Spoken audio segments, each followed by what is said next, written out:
The story of England's creation is often overlooked, hidden beneath the vast history of Great Britain and the United Kingdom.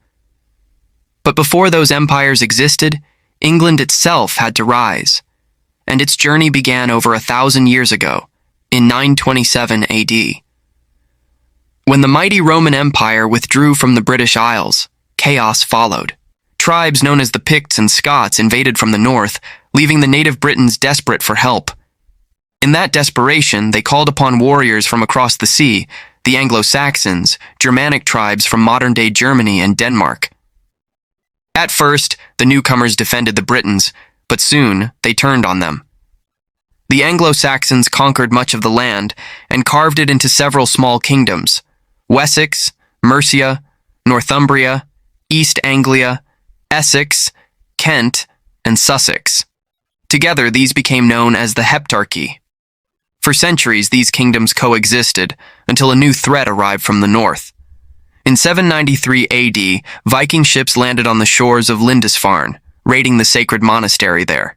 It marked the beginning of the Viking Age in England, an era of blood, conquest, and resistance. By the late 9th century, most Anglo-Saxon kingdoms had fallen to the Danes.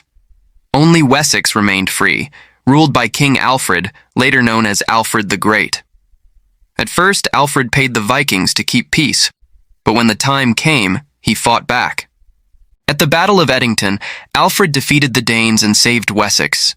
He then united parts of Mercia under his leadership, laying the first stones of a united English realm. After Alfred's death, his son Edward the Elder and his daughter Æthelflaed, the Lady of Mercia, continued his mission. They reclaimed land from the Danelaw, the region under Viking control, and expanded their influence northward. By 917, East Anglia had fallen back into Anglo-Saxon hands, and soon even York pledged loyalty to them. When Æthelflaed died, her daughter briefly ruled Mercia, but the people rejected her, giving Edward the chance to absorb Mercia entirely. By the time Edward died in 924, nearly all of England was under Anglo-Saxon rule. His son Æthelstan completed what his ancestors began. After securing Northumbria, he became known as the first true king of the English. In 937, he faced a grand alliance of enemies: the Scots, the Norse of Dublin, and the Britons of Strathclyde, at the Battle of Brunanburh. The battle was brutal, but Æthelstan's victory united England like never before and gave its people a new sense of national identity. But peace was never permanent. After Æthelstan's death, Viking forces once again invaded from the north. They captured York and parts of Mercia, but the new king, Edmund I, fought back fiercely. Within a few years, he had reclaimed the lost lands, reuniting the English realm once more. When Edmund was killed in 946, his brother Edred took the throne and faced another Viking uprising. For nearly a decade, Northumbria changed hands between Viking and English rulers until Edred finally restored full control to England. Under the reign of King Edgar the Peaceful, England finally stabilized.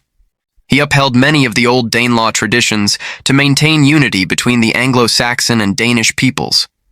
His rule brought peace, reform, and structure, establishing the legal and administrative systems that would define England for centuries. By the end of the 10th century, the Kingdom of England had truly taken form, born from conquest and rebellion, shaped by both Saxon and Viking hands, and united under the dream of one crown, one land, and one people.